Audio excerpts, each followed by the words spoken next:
Marcos, capítulo 8, o verso 22 ao 26. Todos encontraram? Vamos então ler juntos. Diz assim o texto.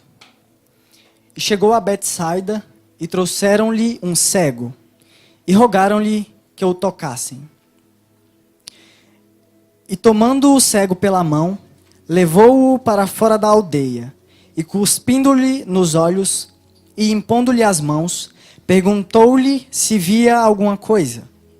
E levantando ele os olhos, disse: Vejo os homens, pois os vejo como árvores que andam. Depois disso tornou a pôr-lhe as mãos sobre os olhos, e o fez olhar para cima.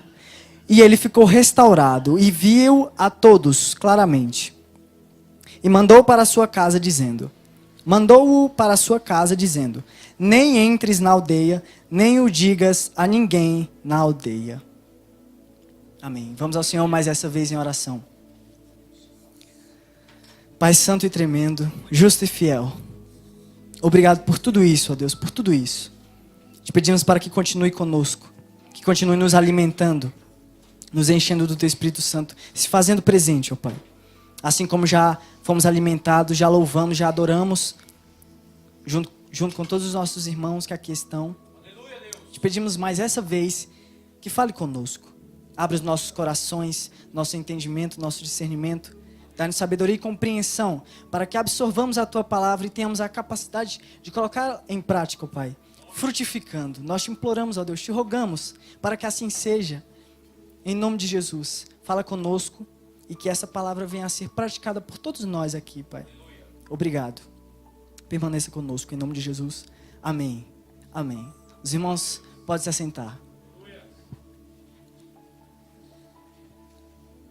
Antes de chamar a atenção de todos para esse milagre em específico, eu queria compartilhar com vocês que estudiosos ávidos das Escrituras, que tiveram a oportunidade de, em primeira instância, compreender que todos os milagres, eles têm algo de parábola.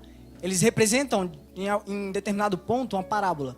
Todos os milagres de Cristo têm algo a trazer, além de um simples milagre. E não seria diferente com esse. Mas esse é um pouco mais peculiar, ele vai mais além, em determinados pontos. E para a gente entender antes um conceito, a gente vai ler o contexto rapidamente. Aqui no verso, vamos começar do verso 13 do capítulo 8. Jesus vai e fala, Jesus junto com os discípulos, ele está deixando aqui os fariseus. Aí ele diz, e deixando-os, tornou a entrar no barco, e foi para o outro lado. E eles se esqueceram de levar o pão, e no barco não tinha consigo senão um pão. E ordenou-lhes dizendo: olhai, guardai-vos do fermento dos fariseus e do fermento de Herodes. E arrazoavam entre si dizendo: é porque não temos pão. E Jesus, conhecendo isto, disse-lhes: para que arrazoais que não tendes pão? Não considerastes nem compreendestes ainda? Tendes ainda o vosso coração endurecido? Tendo olhos não vedes e tendo ouvidos não ouvis? E não vos lembrais quando parti os 5 pães entre os 5.000? Quantos cestos cheios de pedaços levantastes? Disseram-lhe: 12. E quando partiu os 7 entre os 4.000, quantos cestos cheios de pedaços levantastes? E disseram-lhe: 7. E ele lhes disse: como não entendeis ainda? Então há intérpretes que dizem que esse cego sendo curado representava os discípulos. Era uma caricatura dos discípulos. Por quê? Porque apesar de Cristo ter lhes dado a visão, eles ainda não viam direito. Viam homens como árvore. Eles não compreendiam como deveriam compreender. Então há quem interprete assim, e eu compartilho da mesma ideia. Mas há um ensinamento aqui ainda mais profundo e ainda mais permanente para a igreja. E é desse que eu quero tratar, é desse que eu quero compartilhar com os irmãos. Porque o que acontece? Vamos à situação desse cego. Jesus vem lá no verso 24, depois de curar ele, cuspiu nos seus olhos, e ele perguntou se o cego via alguma coisa. E Ele levantou os olhos e disse: eu vejo os homens, pois os vejo como árvores que andam. Então vejam a situação desse cego. Alguém duvida que ele via? Mas ele não via corretamente. Peraí, vamos ver a situação dele. Ele não é cego, mas ele não vê corretamente. Então, compreendendo como é terrível a situação, ele não pode dizer que vê, mas também não pode dizer que não vê mais. A situação dele, então, é complexa e delicada. Ele está numa situação de que ele é um quase cego. Ele nem é cego e ainda não vê também. E o que acontece, então, para aplicarmos na nossa vida? Nós vamos falar de 3 coisas para tirar daqui. A primeira é sobre esse estágio de quase cegueira. Esse estágio de nem ser cego e nem ver completamente. Isso lembra alguém, a vocês? Isso lembra alguma fase? Isso traz alguma coisa à memória de vocês? Alguém que nem é, mas também não é? Nem deixa de ser, mas nem veio a ser? Nem é cego, mas também ainda não vê como deveria? E se vocês trouxeram à memória a igreja de Laodiceia, vocês acertaram. Ainda não vê, ainda não é morna. Nem é e nem deixou de ser. E é uma tragédia essa situação. Porque é um quase cego. Ainda não é cego, não é mais cego, mas também não vê. Estou gostado de ouvir eu repetir isso, né? Não vê como deveria, mas também não é cego. E que situação é essa? É a situação daquele cristão que, estando com ele, não sabemos se ele é ou não cristão. E o de mais trágico nisso é que nem ele sabe se ele é ou não cristão. É aquele cristão que ele sai do culto, ele ouve as palavras de um determinado sermão, e ele sai com o coração lá, ele diz: eu creio naquilo, eu sou de Cristo, eu o sirvo. Mas acontece algo, um imprevisto, algo que não estava no plano, e então ele já não sabe mais: acho que eu não sou cristão. Se eu fosse cristão, eu não pensaria assim, eu não agiria, eu não teria vontade de fazer o que eu tenho vontade de fazer. Então ele tem dúvida sobre si mesmo. Ele não sabe se é ou não cego. Ele não reconhece a si próprio como um cego, mas também não sabe se está vendo o que deveria. Então, a primeira pergunta de aplicação é se nós temos dúvidas do que somos. Se nós temos dúvidas se estamos ou não em Cristo. Essa é a pergunta de aplicação. Aplique então aí ao seu coração, à sua alma, ao seu estado junto a Cristo. Eu sou cristão, eu caminho com Cristo, eu o aceitei, eu o amo, eu me relaciono com Ele diariamente, ou é uma religiosidade vazia, cega, desprovida de vida, desprovida do Espírito Santo? Parte B. Nós sabemos então que esse homem nem é cego, mas também já não vê mais, ele não vê como deveria. A segunda pessoa representada aqui é aquela pessoa que ela vê que tem coisas erradas no cristianismo. Ela vê que tem coisas, não no cristianismo em si, mas no cristianismo atual, no cristianismo moderno. Ela entra em determinada igreja e vê heresias sobre heresias. Ela vê as coisas erradas e compreende que aquilo está errado. E essas pessoas normalmente têm uma inclinação a rejeitar tudo que é cristianismo. Elas não querem mais saber de nada porque elas sabem que tem coisa errada ali. Mas o que há de trágico nisso? É que rejeitando tudo, ela rejeita o que é certo também. Ela rejeita o errado e o certo. São aquelas pessoas desigrejadas. Vocês devem conhecer. Não concordo com a igreja. Por quê? Porque tem muita coisa errada. Tem muitas pessoas erradas. E realmente, tem coisas erradas. Mas aquelas pessoas erradas reconhecem que há algo certo a se seguir. E essa pessoa que se afastou da verdade, não. Essas pessoas são aquelas que entram num estado de cinismo. Alguém já ouviu falar de cinismo? Aquela corrente filosófica que diz que ninguém tem que viver com luxúrias, com coisa, isso e aquilo. Elas rejeitam todas as belezas do mundo. Elas são aquelas pessoas reclusas. Normalmente elas moram a esmo. Moram quase sem nada. Tem no máximo uma cama. Enfim, e elas até encontram alegria nisso, felicidade. Elas até encontram uma determinada satisfação. longe do capitalismo moderno, longe de toda essa bagunça moderna. Por quê? Porque elas viram que há algo errado no mundo moderno, no cristianismo moderno, nos cristãos modernos. E elas estão erradas? Quem discorda que há algo errado hoje? Não há algo, há várias e várias coisas sobre coisas erradas. Mantenham até na mente de vocês os vídeos que o pastor passou na quarta. E os estudos que vêm tendo sido, desconstruindo o que tem sido construído sobre o Evangelho. Essas pessoas, elas viram que tem algo errado. E aí, por verem que há algo errado, elas rejeitam o certo também. E tamanha é essa tragédia. E olha o que é mais trágico. Isso aconteceu por causa do cristão que a gente acabou de falar, que não sabe se é e se não é. Aconteceu porque pessoas não testemunharam como deveriam. Não viram como deveriam ter visto. E quando as outras pessoas que deveriam estar aprendendo com elas não estão aprendendo, elas rejeitam, porque sabem que tem alguma coisa errada. Imagina só, alguém chega e fala que vê homens mais como árvore. Na mesma hora você vai ver e vai falar, tá errado. Não é assim. E é o que essas pessoas fizeram. Entraram nesse estado de desesperança. Tá tudo errado. Eles veem tudo errado. Depois, essa pessoa é a mais comum, a mais abundante na igreja hoje. É as pessoas que veem o certo, mas só até certo ponto. Só conhecem algumas coisas do Evangelho. Só conhecem algumas coisas sobre Deus. São aquelas pessoas que creem em Cristo, creem no Senhor como Salvador.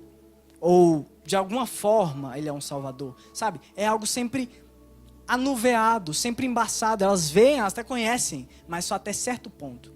São aquelas pessoas que, se você chama elas para conversar sobre as Escrituras e perguntar por que é necessário um novo nascimento? Por que Cristo teve que morrer numa cruz? Por que não de um decapitado? Por que não uma espada? Elas não vão saber responder. Por que Cristo teve que morrer?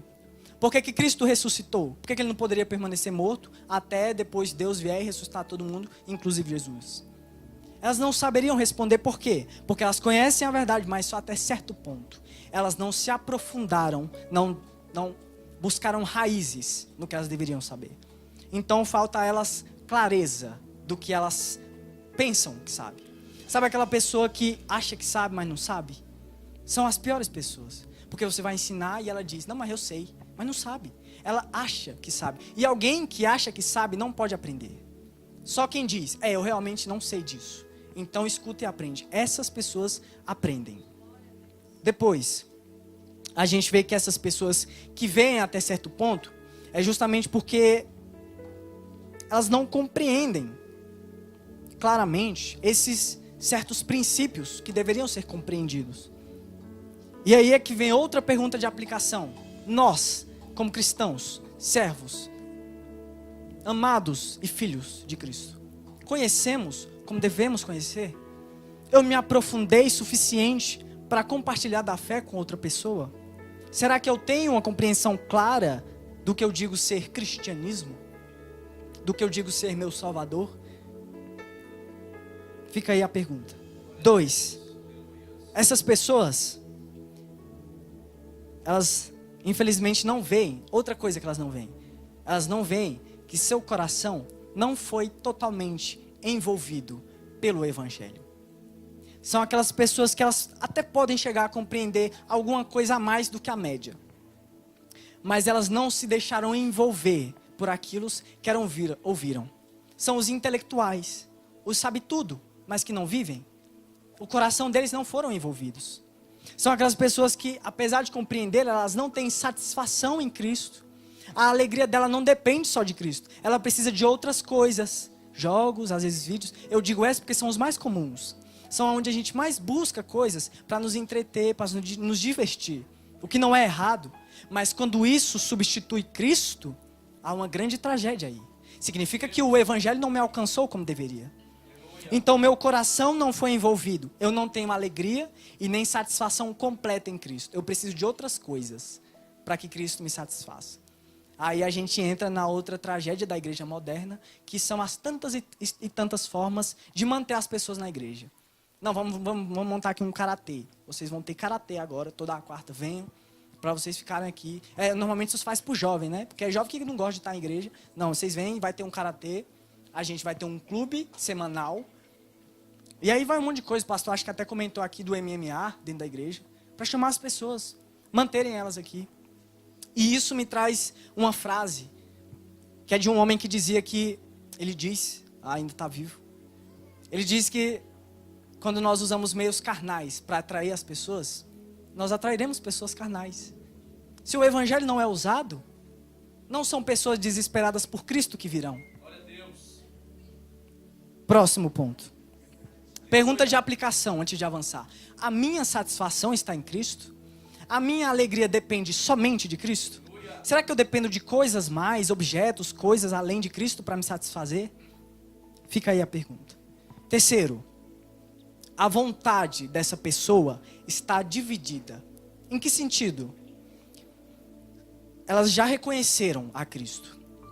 Elas já aprenderam determinadas coisas. E elas até veem determinadas coisas. Mas quando chega na questão de aplicar aquilo, elas não veem com clareza. Por quê? Porque a verdade de Cristo ela é muito nua, ela é muito crua, ela é muito direta. Sabe? Parece muito duro, mas quando João Batista chega, arrependei-vos, é algo muito direto. Você precisa se arrepender, você precisa crer e você precisa viver isso aqui. É muito direto. E algumas pessoas não gostam disso. Quando você diz para determinada pessoa que, filho, você não pode permanecer no pecado. Ela vai dizer, não, mas talvez isso nem seja pecado, tu não sabe.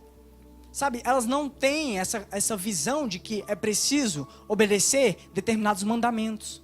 Elas compreendem até, elas permanecem querendo aprender mais, talvez até, mas quando chega no ato de viver aquilo, aplicar aquilo no dia a dia, elas não conseguem. Elas não veem claramente, elas questionam demais, sabe? Talvez nem seja, sabe aquela pessoa que tenta achar desculpa pro pecado? Aí a gente vai entrar em outras questões da igreja. Tatuagem. Acho que foi quem comentou, hein, gente? Sobre a tatuagem da coxa de Jesus. O Ziel. Jesus tinha, eu posso. Sabe, vão achando desculpas pro pecado. Nem é errado, sabe? Sendo que a Bíblia diz que nosso corpo é templo do Espírito. E não devemos nos desfigurar ele dessa forma. Então, mais essa questão. A aplicação do que nós conhecemos. Agora, nessa tragédia toda, existem causas. Existem causas. E quais são as principais causas? Porque essa pessoa é cega e não é. Não vê claramente, mas também já não é mais cega. Que situação. Eu fico impressionado. Imagina alguém que, sabe, esse milagre em específico, ele vai tratar um pouco, não sei se vocês já perceberam, eu devia ter dito isso no começo, para vocês ir comparando com a conversão, sabe? Algumas pessoas, elas se convertem, a partir daquele momento, elas só crescem com Cristo. Há tropeços, há isso e aquilo, mas elas só crescem. Mas não há pessoas, nem todos são assim. Há pessoas que são por estágios, como foi com esse homem. Vocês acham, por exemplo, que Cristo não tinha poder para curar esse homem do jeito que fez com todos os outros cegos? Todos os outros cegos foram curados com uma palavra, no máximo. Veja, e ele via. Será que Deus errou aqui? Jesus errou? Eu usei pouco poder. Já pensou? Eu usei pouco poder no cego. Não curou totalmente. Não foi algo intencional. Jesus fez deliberadamente. Ele queria ensinar algo aqui. Glória a Deus. Aleluia. E era isso que ele queria ensinar. Era isso. Há conversões que são por etapas. E há uma etapa em que a pessoa estagna. E é essa etapa que nós precisamos pular aqui, passar logo. Porque essa etapa é perigosa. Por que é perigosa? Imagina alguém que não vê o evangelho claramente, mas também já não é cega. Sabe, ela tem dúvida até de si mesmo. Ela nem sabe se é cristã. Ela nem sabe se ela serve mesmo a Cristo. Se ela conheceu mesmo a Deus. E é uma tragédia uma pessoa como essa, porque ela é uma má indicação para Cristo. Imagina alguém do mundo, que até está namorando o cristianismo, como dizem por aí. Namorando Cristo, assim, vendo de longe. Rapaz, será que aquele caminho é verdade mesmo? Aí ela se depara com uma pessoa desse jeito. Nem é e nem deixou de ser. nem vê, mas também já não deixou de ser cega. Ela não vai querer aquilo para ela, aquela confusão na cabeça, aquele estilo de vida que não sabe se é ou se não é, que não sabe se é cego ou se deixou de ser. Ela não vai querer aquilo para ela. Então é uma má indicação para Cristo, é uma má indicação para a salvação. Pessoas não devem permanecer nesse estado. E para isso a gente tem que entender algumas causas. Primeira causa, normalmente nasce no evangelista que despertou essa alma. Normalmente nasce lá, frequentemente nasce lá. Por quê? Esses evangelistas que despertam de forma errônea uma alma, eles normalmente são ansiosos demais por resultados. Sabe, alguém acabou de, talvez, se converter, no sentido de vir a Cristo, e aquela pessoa é tão ansiosa por ver aquela pessoa. Normalmente isso acontece em igrejas que trabalham com rede de abrir igreja em tudo quanto é canto, um desespero, parece uma concorrência, né? Tem que ter mais do que o outro. E aí, desesperados por ver os resultados nas suas ovelhas, elas pegam e pulam, omitem, cortam doutrinas para ter logo o resultado, para dar logo, ó, aprende isso aqui. Pressa, ansiosidade por ver aquela pessoa aprendendo. E com isso não existe isso. A pessoa precisa de um processo, é um processo. Mas o evangelista com pressa deixa de descrever como deveria descrever a salvação, o evangelho. Deixa de falar o que devia falar. Eles pulam algumas partes, ansiosos por resultados. Isso cria pessoas deficientes na fé, sem conhecimento vívido e salvífico de Cristo. Sem o correto conhecimento de Deus, da doutrina, das escrituras, do viver cristão, do reino de Deus, do céu. Até hoje há pessoas dentro da igreja que acham que o céu vai ser as pessoas eternamente cantando, para sempre, cantando. Os seres humanos não foram feitos para cantar para sempre. Não estou dizendo que não vai ter louvor, lógico, mas imagina cantar para sempre, que, né, não faz sentido. Deus então tem algo, um plano, e tudo é algo muito detalhado, é algo vívido. Quando um evangelista pula as partes, está criando pessoas deficientes, débeis, coxas na fé. E é uma tragédia isso. E depois, qual é a outra causa? As próprias pessoas. E isso aqui tem uma lista, eu vou pular. Não vou pular não, mas eu vou correr. Primeiro, essas pessoas elas protestam contra as definições precisas e limitadas do evangelho. É quando há uma ordem direta e aquela pessoa tenta, sabe, arrumar.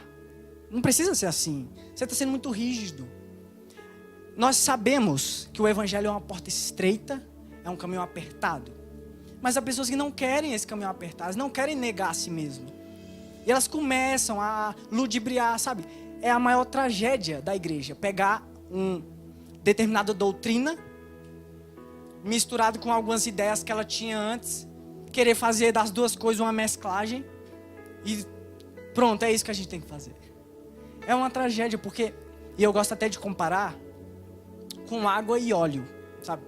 Você mistura água e óleo tanto que for, tanto que você tiver força, eles não vão se tornar uma coisa só. Alguém já fez isso? Quem cozinha? O óleo e a água tá lá. Dá para ver a diferença muito claramente, mas pessoas que não conhecem, não veem claramente a verdade, vão misturar as duas coisas e vão achar que tá certo. Elas misturam ideias que ela tem na cabeça, que vieram do mundo, filosofias mundanas, misturam e dizem, é assim agora. Não precisa ser tão rígido. Não precisa. Por que não pode MMA na igreja? Por que não pode se vestir de Superman? Qual o problema disso? O que há de errado, sabe? Depois, elas não se submetem à autoridade das escrituras. O problema no geral é esse. Uma pessoa que distorce a verdade, porque ela não acredita que aquilo ali é verdade. Então o problema no geral gira em torno disso. Uma pessoa que não se submete como deveria se submeter à doutrina das escrituras. Quando a Bíblia diz algo, e aquela pessoa não aceita aquele algo como ela está dizendo que a Bíblia não é bem a palavra de Deus. Depende da interpretação. Aliás, todos sabem qual o princípio para interpretar a Bíblia? Não é os meus pensamentos, não é a minha situação, não é o meu estado. Bíblia se interpreta com Bíblia. Então, o que está dizendo em um texto e o outro está obscuro, eu uso aquele que talvez se encaixe e realmente é isso que está ensinando aquele texto obscuro. Por quê? É assim. Vocês sabiam que diamante só se corta com diamante? É mais ou menos isso. Não posso interpretar a Bíblia com os meus princípios, com as minhas vontades, com a minha situação e etc. e vai por aí. Não. Bíblia se interpreta com o que já está ensinado na Bíblia. Por exemplo, se em algum lugar a Bíblia diz, não mintais, mas aí eu vejo lá no Antigo Testamento, as parteiras de Israel mentindo para o cidadão que mandou matar todos os filhos de Israel que nascesse, lá no livro lá que vai aparecer Moisés. Mata todos os hebreus que nasceram dessas mulheres. Não deixa ela saber que vocês mataram. Mata. Na hora que sair, mata. E aí elas diziam, não, mas não dá para matar eles, porque quando a gente chega lá já nasceram. E era mentira, né? É porque elas temiam a Deus e não queriam matar os bebês. Aleluia. E elas mentiram, olha. Aí uma pessoa chega e fala, posso mentir? Já imaginou? Eu posso mentir. Vai totalmente de encontro a algo que já foi ensinado em outro lugar. É assim que se interpreta a Bíblia. Não posso mentir. Elas mentiram por temor a Deus. Deus com certeza vai dar algo a elas em troca, porque né? Mas elas temiam a Deus. E Deus vai olhar o coração delas. Mas isso não significa que eu posso mentir. Entendem? Entenderam? Esse é o raciocínio. Submeter a verdade das Escrituras é dizer que aquilo é a autoridade da palavra de Deus. Depois, essas pessoas não estão interessadas em doutrina.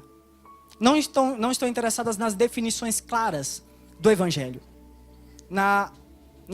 Por quê? Por que elas não querem uma definição clara? Por que elas não se aprofundam no conhecimento? Porque isso leva à autoanálise. Leva elas a se autoanalisar. Será que eu estou assim mesmo? Será que, do jeito que Jesus falou, ama o teu próximo como a ti mesmo? Que ele falou, ora pelos inimigos. Meu Deus do céu, eu tacava a pedra de volta. Né? Então, quando leva a gente a se autoanalisar, algumas pessoas não gostam de olhar para si mesmo. Por quê? Porque quando elas se autoanalisam, elas percebem que vão ter que tomar uma decisão. Ou eu continuo, ou eu mudo. E que tragédia pessoas que não querem ouvir doutrina. Não querem aprender, não querem focar aonde a Bíblia manda focar. E a Bíblia normalmente manda focar no pecado. Tira, mata Acã, ou Israel vai padecer, como disse Rejane. A Bíblia manda dar ordens diretas, e algumas pessoas não querem essas ordens diretas.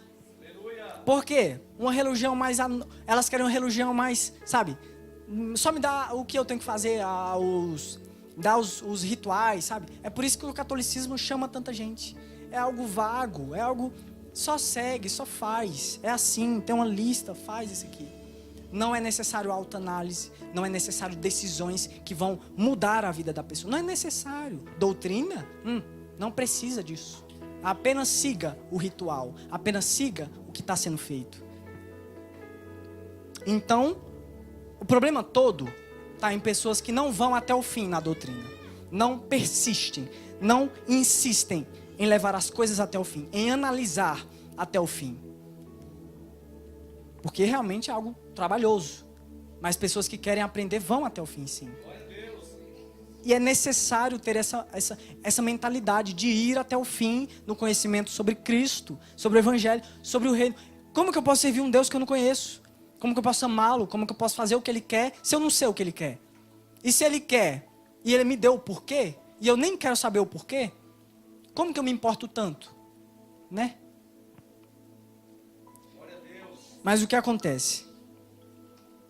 Antes, aqui também cabe falar do perigo mortal, fatal, de querer aproveitar alguma coisa sem ter aprendido ela. Isso diz respeito à ordem das doutrinas. Uma pessoa que aprende sobre santificação antes da justificação vai entrar em conflito, vai dar problema, ela não vai alcançar alegria na vida cristã. Por quê?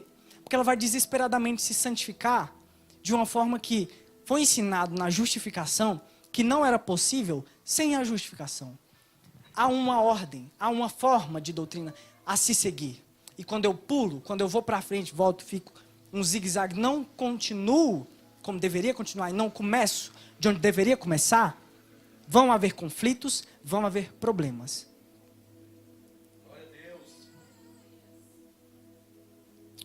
Para encerrar, vamos falar da cura.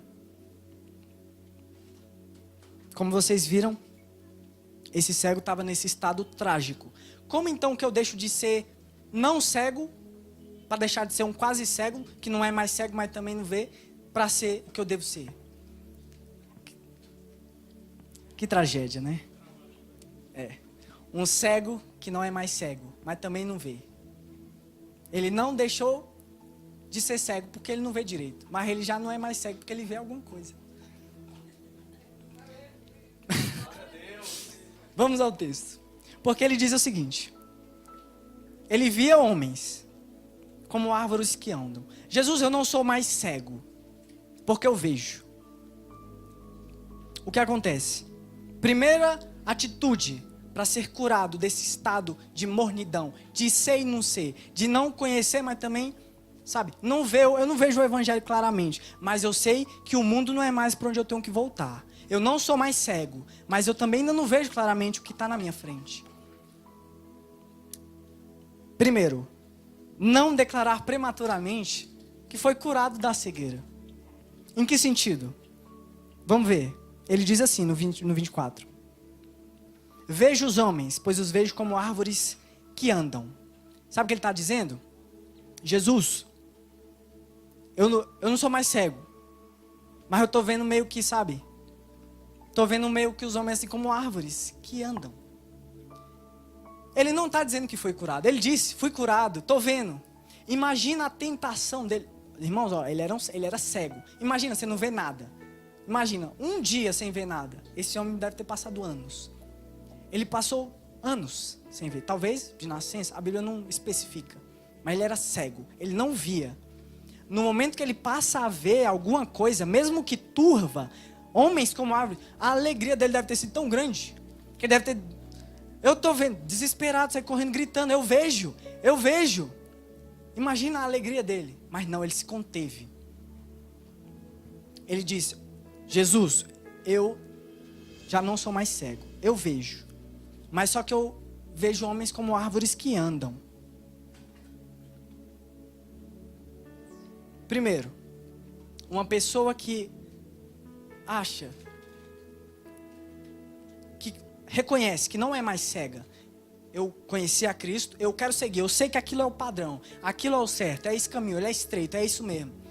Só que ela ainda não compreendeu tudo, sabe? Aquela pessoa apressada, ansiosa. Assim como os evangelistas ansiosos por ver resultados, há cristãos ansiosos por fazer alguma coisa, por testemunhar, gritar para todo mundo, eu vejo.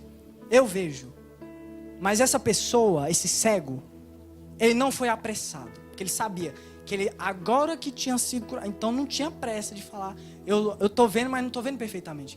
Quando nós reconhecemos que não estamos vendo perfeitamente, nós estamos dizendo, eu quero ver melhor, eu quero ver mais. E é esse o estado do cristão. Ele tem que querer sempre ver mais claramente a Cristo. Só que uma pessoa que não faz isso, ela é um má testemunho, porque ela vai pregar de algo que ela não entende, que ela entende errado. Imagina você pregar errado. Imagina o peso de depois saber que você ensinou errado. Pensa se não é uma tragédia. Tiago 3:1 fala que, não queira ser vocês todos vós mestres, não. Ai de nós, mestres, receberemos mais duro juízo do que todo mundo. Imagina então, eu desesperado para testemunhar, mas ainda não vi direito. E ensinar errado. Ai, né? Receberemos mais duro juízo. Sem pressa, eu quero ver melhor. Eu sei que eu já não sou cego. Acabei de chegar, me converti a Cristo, mas eu sei que eu posso ver melhor. Eu ainda não vejo perfeitamente. Não posso te dar aqui as especificações da crucificação de Cristo, porque de algumas coisas. Então eu quero aprender para testemunhar. Só que o que acontece? Assim como há a tentação de desesperadamente proclamar que vê, ao contrário também. Há pessoas com o espírito mais abatido. Sabe, Jesus curou, cuspiu no olho do cego, e aí ele passa a ver. Só que ele vê tudo errado. Ele vê homens como árvore. Imagina o que esse homem diria se ele fosse mais abatido. Ele diria o seguinte, mais ou menos. Não existe mais cura. Jesus, o Filho de Deus me tentando curar e não conseguiu, não existe mais esperança. Acabou para mim. Não dá mais. Existem pessoas nesse estado. Vêm a Cristo, conhecem a Cristo, mas permanecem infelizes. Não veem claramente. Permanecem infelizes, porque não veem claramente. Não veem, não discernem direito. Há uma tragédia aí também. Não ver direito traz desesperança a determinadas pessoas. Então era este o estado. Ele poderia sair gritando que via, mas também poderia dizer, não tem esperança para mim. Jesus, né? Jesus não conseguiu, quem vai conseguir? Então o que eu devo fazer? Nenhum e nem outro, né? Então o que eu devo fazer? Nem a ansiosidade e nem o desespero, a desesperança. O que eu tenho que fazer se eu me encontro nessa situação, se eu sei que eu não vejo claramente, mas já vejo alguma coisa? Primeiro, sinceridade. O que não me disse. Sinceridade e honestidade. Ser claro. Ser preciso no que está vendo e no que acha que está acontecendo. Olha o que ele diz. Vejo homens. Ele não estava mentindo, ele via alguma coisa. Jesus, eu já compreendo o evangelho. Aí ele diz aqui, pois os vejo como árvores que andam. Eu vejo, mas não vejo, eu sei que não é isso. Eu vejo como árvores que andam. Pessoas nesse estado normalmente estão mais ou menos assim. Eu já compreendo o evangelho, eu já compreendo o cristianismo, mas eu ainda não entendo por que aquelas pessoas ali, sabe, fazem daquele jeito. Fazem errado, continuam fazendo errado. Por quê? Ué, o evangelho não é certo? Por que então que aquela pessoa está fazendo errado? Peraí, o Jesus é isso aqui que eu tenho que seguir? Por que então aquelas pessoas estão fazendo isso e isso? Sabe, elas ficam um pé atrás. Por quê? Elas já veem, mas não veem perfeitamente. E a honestidade é o primeiro passo. Uma pessoa honesta e sincera com Cristo significa que ela quer aprender. Ela quer ver direito. É esse o estado. Ela quer ver direito. Ela sabe que não vê. E ela quer ver direito. Jesus, eu quero ver porque que aquilo ali, eu sei que aquilo não está certo. Por que aquilo não está certo? Depois. Na verdade, aqui a gente faz uma pergunta de aplicação. Reconhecendo então que pessoas que não veem claramente precisam ser honestas, analise-se a si mesmo. Eu já vejo claramente? Será que eu posso dizer que eu não sou cego mais e eu vejo claramente? Eu posso dizer isso? Afirmar? Como que estamos nós? Qual é a nossa posição? Está claro para mim o que Jesus é, o que é o seu reino, sua palavra, suas escrituras? Está claro para mim? O objetivo principal aqui é desanuviar qualquer dúvida. É levar você a questionar as dúvidas, a questionar determinados estados. Como eu estou? Qual é a minha posição? Eu sou cego? Eu vejo? Ou eu sou quase cego? Nem sou mais cego, mas também não vejo. Como eu estou? Qual é a minha situação diante de Cristo? A minha alegria está nele? A minha satisfação está nele? Eu o conheço claramente? Eu sei quem ele é? Será que se alguém vier e me disser algo errado, eu vou saber corrigir? Eu vejo ele, eu conheço-o? Essa é a questão aqui. Depois, essa pessoa se submete ao tratamento dado pelo Senhor. Nós sabemos que Cristo fez o primeiro estágio. Cuspiu os seus olhos. Está lá. Levou para fora da aldeia, cuspiu nos seus olhos, impôs as mãos e perguntou se via. Depois ele levantou, disse que via homens como árvores que andam. Mas aí depois que ele foi sincero pela sua situação, Jesus tornou a pôr-lhe as mãos sobre os olhos e o fez olhar para cima. E ele ficou restaurado e viu a todos claramente. Glória a Deus. Irmãos, essa pessoa, ela quer a verdade a qualquer custo. Glória a Deus. É aquela pessoa que eu quero conhecer o suficiente para corrigir o mais convicto no erro que eu achar. Aleluia. Existe um provérbio? Oh, meu Deus, eu não separei o provérbio. Eu amo esse provérbio. Misericórdia, até hoje não decorei. Deixa pra lá. O provérbio diz o seguinte: filho meu, ser prudente, conhece a verdade. Eu não vou lembrar tudo, mas enfim. Conheça, filho meu, conheça o caminho. Seja sábio, para que quando você encontrar alguém que me despreza, o corrija e alegre o meu coração. Essa é a mentalidade dessa pessoa. Ela já não vê, já não é cega, mas ela vê algo turvo e quer seguir até ver claramente. Ela sabe que precisa ver claramente para servir fielmente. Ela quer a verdade a qualquer preço. E é isso que tudo que eu queria trazer para vocês, que o Senhor falou ao meu coração, e eu sei que todos precisamos. Cristo não veio para fazer nada incompleto. Ele diz, aquele que começou a boa obra, há de terminar. Se eu não estou vendo direito, Ele quer que eu veja direito. Se Ele começou o processo, já fez o primeiro processo, o primeiro estágio, mas eu ainda não estou vendo direito, Ele quer fazer o resto. Ele quer terminar. Ele quer completar a boa obra. E, oh, que lindo, te amo, Nathan. Ouve tu, filho meu, e sê sábio, e dirige no caminho o teu coração. É esse, quase esse. Mas obrigado. Porque tem a outra parte, ele diz, para que alegres o meu coração quando se encontrar com alguém que me despreza.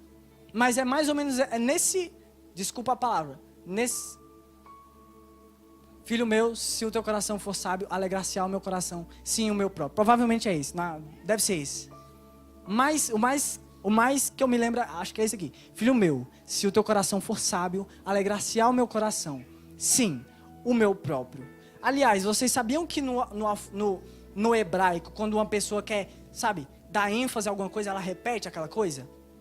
Mais de uma vez? Aqui na língua brasileira é sublinha, né? Negrito, hiato, parêntese. Enfim, aqui não, repete. Quantas mais vezes repetir. Por isso que os provérbios repetem várias vezes. Parece que está lendo a mesma coisa, porque é. Ele está repetindo para você aprender aquilo. Quando algo é muito importante, se repete. A gente vê isso lá em Isaías 6, santo, santo, santo, 3 vezes, né? A gente vê isso em vários outros. Jesus, em verdade, sabe? Quando quer se enfatizar algo no hebraico, se repete. E olha o que ele vai repetir. Olha a parte que ele repete. Se o teu coração for sábio, alegrar-se-á o meu coração. Sim, o meu próprio. Jesus está querendo dizer, pode até ser que você vai se alegrar em ser sábio, mas o meu vai se alegrar mais ainda. Porque você vai seguir pelo caminho e vai ajudar quem estiver derrubado no meio dele. Então essa pessoa, ela quer ver distintamente, ela quer ver claramente, e ela não se contenta com o conhecimento chulo, fraco, medíocre de Cristo. Não, ela quer algo além, ela quer o que as Escrituras ensinam, elas querem ver claramente. Que Deus abençoe a todos. Me perdoem por passar do tempo, mas se essa mensagem não fosse levada até o fim, meus irmãos, né? Eu não sei como seria a minha noite. Que Deus abençoe cada um. Obrigado por oportunidade.